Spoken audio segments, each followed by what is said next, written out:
Hi guys, this is me Pratyush and मैं आज गया था अपना सीयूटी 2026 का पहला एग्जाम देने, जिसमें कि मेरा 3 सब्जेक्ट का एग्जाम था। बायोलॉजी, केमिस्ट्री और इंग्लिश। और एग्जाम मेरा कैसा हुआ है, क्या हुआ, सब कुछ मैं आज आपको इस वीडियो में बताने वाला हूँ। एक्सपीरियंस भी बताऊंगा एंड क्वेश्चन कहाँ से आए थे, कैसे आए थे, किस लेवल के आए थे, सब कुछ मैं आपको बताने वाला हूँ। क्या मेरे एक महीने की मेहनत थी मेरी, वो वर्थ इट हुई या नहीं, या फिर सब कुछ मेरा फ्लॉप बेकार हो चुका है। चलो सब कुछ आपको आज की इस वीडियो में मैं बताता हूँ। तो अभी तो मैं घर भी नहीं पहुंचा हूँ। एग्जाम मेरा सुबह 8:30 की गेट क्लोजिंग टाइम था, मैं टाइम से पहुंच गया था। सब कुछ आराम से अच्छे से हो गया था।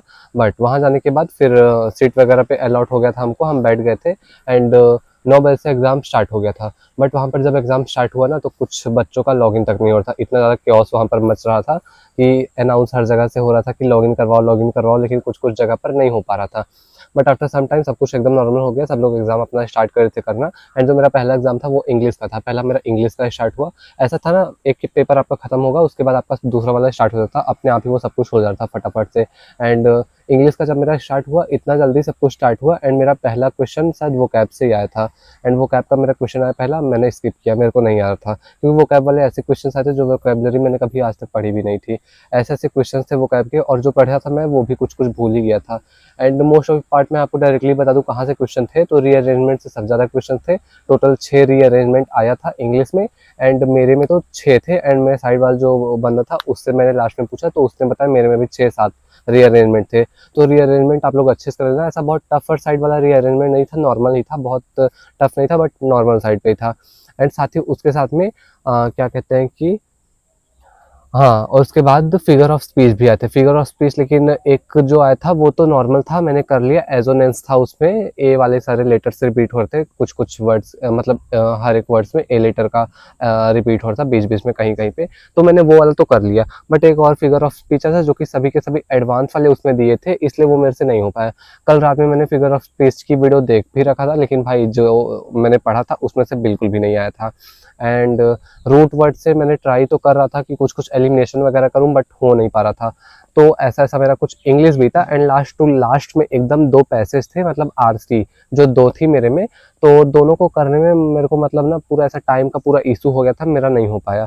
मतलब 2 के दोनों पैसेज में मेरे को आंसर मिल ही नहीं रहे थे। ऐसा लग रहा था कि पैसेज के बाहर से कहीं से आंसर क्वेश्चन मिलेगा, आंसर मिलेगा, ऐसा कुछ सीन हुआ पड़ा था। क्योंकि उसमें फैक्चुअल का पैसेज ऐसा था कि उसमें ना ऐसा मतलब कुछ पॉइंट्स को पढ़ो तब समझ में आएगा, तो कुछ ऐसा वैसा था। और उसमें ना कुछ पेंटिंग मास्टर आर्टिस्ट वाला या मास्टर पेंटिंग वाला ऐसा कुछ था, मेरे को ढंग से याद नहीं, क्योंकि मैंने पूरा पैसेज पढ़ा नहीं था। क्योंकि मेरा हर एक मिनट एक क्वेश्चन में जा रहा था, तो ऐसे ऐसे आखिरी में जाकर के जब 8 क्वेश्चन बचे थे, तो मेरे पास लगभग 15 मिनट बचा हुआ था। जो 8 क्वेश्चन वो आरसी का था, तो उसमें मेरे पास 15 मिनट बचे थे। और 15 मिनट में मेरे से बिल्कुल भी होता नहीं, कम से कम मेरे को 8-8 मिनट लगते हैं एक करने में, वो भी जब जिसमें आ रहा होता है। लास्ट टाइम जब मैंने क्वेश्चन प्रैक्टिस किया था, तो मेरा उसमें ऐसे ही हुआ था। बट इसमें बिल्कुल भी टाइम नहीं मैनेज हुआ, एंड फिर सारा का सारा ऐसा ही बेकार हो गया। फिर जब उसके बाद मैंने उसको कंप्लीट कर लिया, और उसके बाद मेरा पूरा कंप्लीट हो ही गया था, वहाँ पर वो स्विच हो गया। लास्ट लास्ट क्वेश्चन वगैरह मैंने सब देख लिया था, बट एक भी समझ नहीं आ रहा था, तो उतना जल्दी हो नहीं पाता उसमें पूरा पढ़ने के बाद। बट मैंने लास्ट में जा करके पूरा टाइम हो गया था, मैं कर ही रहा था, और वो जल्दी ही कंप्लीट हो गया। ऐसा 1 घंटा लग रहा था, बस आधे घंटे में ही पूरा का पूरा कंप्लीट हो गया था, इतना कम टाइम मिल रहा था, ऐसा लग रहा था कि। बट उसके बाद बायोलॉजी स्टार्ट हुआ, एंड बायोलॉजी में 1 घंटा लग रहा था कि ज़्यादा है, जितने क्वेश्चन जिस हिसाब से आए थे। मतलब मैंने पूरे महीने बायोलॉजी तो एक भी दिन नहीं पढ़ा था अभी तक। मैं जैसा कि बता दूं, बस क्लास 12 तक ही बायोलॉजी पढ़ा, उसके बाद एक भी दिन नहीं पढ़ा था। But the questions are like easier side पे थे। अगर एनसीईआरटी को अच्छे से पढ़ के जा रहे हो तो बहुत आराम से हो जाएगा। बस एनसीईआरटी टू एनसीईआरटी था, बहुत इजीली वो मतलब ऐसा मैं नहीं कहूँगा कि सारे के सारे में आंसर सही हो जाएंगे, बट किए हैं उसमें से तो आराम से सही हो जाएंगे, और मेरे को करने में कोई प्रॉब्लम नहीं होता।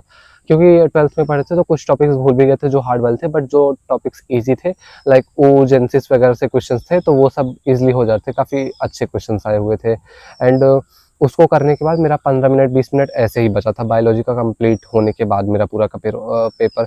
एंड उसको फिर मैंने वो भी कंप्लीट कर लिया। उसके बाद मेरा स्टार्ट होता है केमिस्ट्री। केमिस्ट्री में बिल्कुल नहीं पढ़ता, और मेरा केमिस्ट्री फिजिक्स वाला बिल्कुल भी अच्छा नहीं है, इसलिए मैं केमिस्ट्री में जो भी मेरे मन में आया सब तुक्का ऐसे नॉर्मली लगा करके मैंने पूरा का पूरा कंप्लीट कर दिया। अब देखते हैं कि कितना सही होता है कितना नहीं, बट मैंने केमिस्ट्री में पूरा ऐसा झोंक दिया, सबको कर दिया है। उसमें मैंने 50 में से केमिस्ट्री में 35 क्वेश्चन अटेम्प्ट किया। मैं बस ऐसे ही नॉर्मली कर दूँ, बस आपको बता रहा हूँ, बाकी उसके मैं रिजल्ट वगैरह बिल्कुल नहीं दिखाने वाला, क्योंकि उसका रिजल्ट देख के कोई मतलब भी नहीं है। तो मैंने बस ऐसे ही 35 क्वेश्चन उसमें किए थे, एंड मार्क वगैरह रिव्यू कुछ भी नहीं किया हूँ। बस 35 मैंने नॉर्मली अटेम्प्ट कर दिया, बस कुछ भी नहीं आता, बस 35 कर ही दिया हूँ। एंड जो पहला एग्जाम था इंग्लिश का, इंग्लिश में मेरे 42 अटेम्प्टेड है, एंड एक अटेम्प्ट मार्क फॉर रिव्यू वाला है, एंड 2 मार्क फॉर रिव्यू है, ऐसा करके है, एंड 2-4 नहीं अटेम्प्ट है, तो ऐसा कैलकुलेट करना हो जाएगा। बट 42 मेरा अटेम्प्टेड है कम्प्लीटली अच्छे से, ये मैंने चेक किया था। एंड बाकी बायोलॉजी में 44 अटेम्प्ट किया हूँ, एंड बाकी सब ऐसा नॉर्मली छूटा हुआ है। एंड साथ में मैंने फिजिक्स केमिस्ट्री में तो बता ही दिया, 35 मैंने अटेम्प्ट किया। हेलो एल्केन्स वगैरह वाले चैप्टर से थोड़े से थे क्वेश्चंस, एंड रिएक्शन बेस्ड भी काफ़ी सारे क्वेश्चन दिए गए थे, तो रिएक्शन वगैरह अच्छे से कर जाना, हो जाएगा नॉर्मली भी। केमिस्ट्री भी बहुत ज़्यादा हार्ड नहीं थी, बट मॉडरेट टू हार्ड वाले साइड पे थी, तो ऐसा हो गया था मेरा एग्जाम। बट मेरे को इंग्लिश में कुछ भी समझ नहीं आ रहा कि मेरे कितने नंबर आएंगे, कितने हैं, तो एक्सपेक्टेड कुछ भी नहीं है। एंड आई डोंट नो कि आगे क्या होने वाला है, रिजल्ट वगैरह में क्या कैसे होगा मुझे नहीं पता। अभी जीआईटी के लिए पढ़ना है, एंड मेरा एक दोस्त भी जीआईटी का एग्जाम आज दिया था, तो उसी से पूछाते हैं कि कैसा हुआ है पेपर, कैसा नहीं हुआ है। हाय गाइस, तो यही है मेरा दोस्त जिसका आज जीएटी का एग्जाम था, और बाकी जो दोनों एग्जाम थे वो सेम टू सेम हमारा भी था, बायोलॉजी और केमिस्ट्री इसका भी था। तो जीएटी का एग्जाम होने से पहले कुछ इसके एग्जाम सेंटर पे क्योस मचा था, लाइक ऐसा कुछ हुआ था, मैं आपको अभी बताता हूँ, और ये फिर यही बता देगा, क्योंकि उसमें ना बहुत झमेला हो गया था, मेरे को नहीं पता था ऐसा कुछ हुआ था। एंड वो मेरे सेंटर पे आया तब मेरे को ऐसा सब पता चला कि क्या क्या हुआ था वहाँ पर।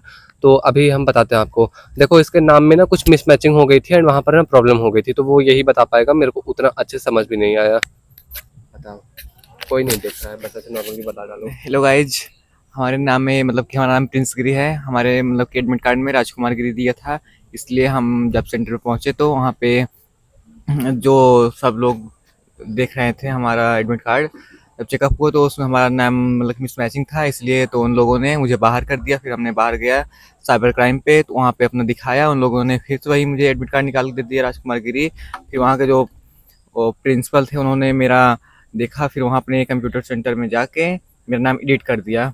फिर मैंने मतलब कि बहुत टेक्निक से लगा के उन लोगों ने मेरा एग्ज़ाम दिलवाया, जो कि मेरा जीएटी था।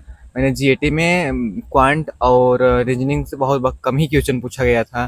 क्वांट से मतलब मैक्सिमम 5 क्वेश्चन था, और रीजनिंग से 10 क्वेश्चन था, और जो भी क्वेश्चन बाकी आया था 35 क्वेश्चन, वो था GK GS, reasoning GK GS था, और इकोनॉमी से था, जीएस से था, तो जो कि बहुत ही डिफ़िकल्ट क्वेश्चन था। तो मैंने अटेम्प्ट किए हैं 42 क्वेश्चन किए हैं, जिसमें से 8 क्वेश्चन मेरा गलत ही होगा, और जो बाकी है वो सब सही ही है।